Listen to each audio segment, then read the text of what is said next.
So, today we're going to talk about this hidden force that's constantly shaping our economy. It's called the leverage cycle. And you know what? It's the engine behind some of the most incredible financial booms and also the absolutely devastating busts that always seem to follow. So what is this thing, and how in the world does it work? You know, it's a question that's been bugging economists for generations. The Great Depression, the global financial crisis, these meltdowns, they always feel like they come out of nowhere, right? Like some random bolt from the blue. But what if they aren't random at all? What if they're actually predictable parts of a cycle that just keeps repeating? Because when you actually look at the timeline, a pattern really starts to show itself. These aren't just isolated events. They're these peaks of instability that pop up again and again and again. And that recurrence? It strongly suggests there's some kind of underlying mechanism at work here, a hidden rhythm to all the madness.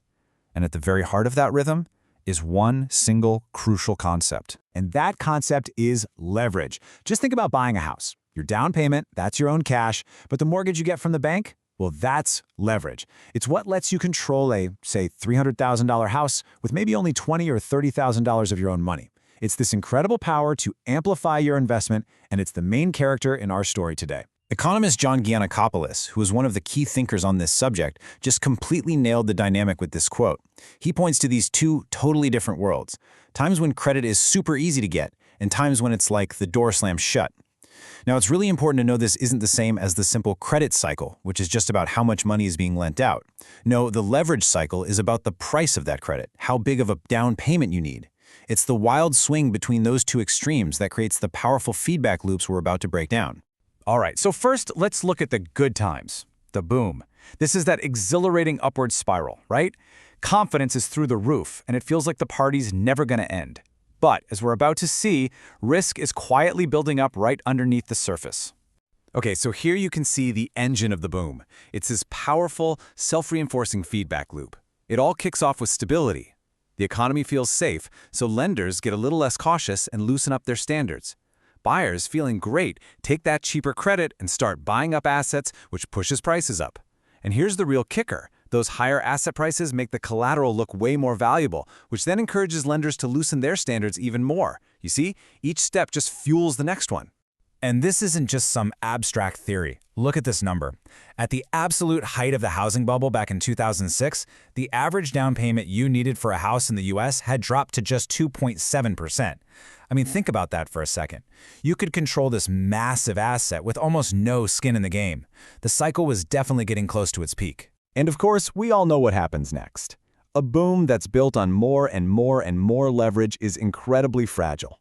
Sooner or later, that upward spiral reverses into a sudden, violent plunge. The bust. So what actually flips the switch? Well, it's not just any old bad news. As Geanakoplos puts it, it has to be scary bad news. This is the kind of news that doesn't just lower expectations, it dramatically cranks up the uncertainty. Lenders stop worrying about if they'll lose money and start having nightmares about how much they could possibly lose. And this is the result. Just look at that shift. In good times, your down payment might be, what, 5%? But when that scary news hits, lenders freak out. To protect themselves from all that uncertainty, they suddenly demand 30, 50, or sometimes even 90% down. The door to easy credit doesn't just get closed, it gets slammed shut and barricaded. And that's what triggers the downward spiral. Lenders hike up the margins, all those over-leveraged buyers can't meet the new rules, so they get margin calls, which forces them to sell their assets immediately to get cash. But here's the problem. When everyone is forced to sell at the exact same time, you get a fire sale, and prices just collapse. This collapse destroys the value of collateral, which forces lenders to tighten margins even more, which triggers even more forced selling. It's the boom cycle, just in a terrifying, vicious reverse. And hey, this behavior isn't just theoretical. It's backed up by cold, hard data. Research from economists like Tobias Adrian and Hyun-Sung Shin shows that key financial players, think broker-dealers, are highly pro-cyclical. What does that mean? It means when asset prices are going up, they increase their leverage, basically adding fuel to the boom. And when prices fall, they're forced to cut back their leverage, which is like pouring gasoline on the fire sale. They actively make the cycle worse in both directions. So we've seen the mechanism, but why does this pretty technical cycle of margins and asset prices really matter so much? Well, because the consequences are absolutely devastating, and they're felt way, way beyond Wall Street. When the bust hits, it leads to this huge redistribution of wealth, from the people who were leveraged to the people who had cash sitting on the sidelines.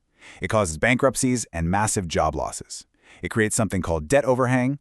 Think of homeowners who are underwater on their mortgage, and that can stall an economic recovery for years. Value is literally destroyed. Foreclosures often recover less than a quarter of what a loan was originally worth, and the whole mess usually ends with costly and messy government bailouts. So all of this brings us to a really critical takeaway, especially for policymakers. For decades, the big central banks focused almost entirely on just managing interest rates. But the leverage cycle shows us that is nowhere near enough.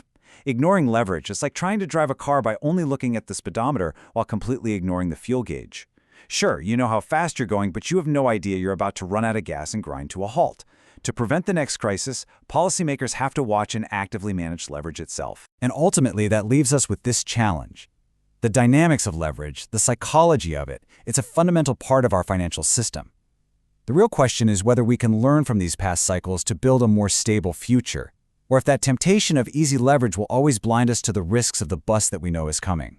Because as history shows us over and over, the cycle always continues.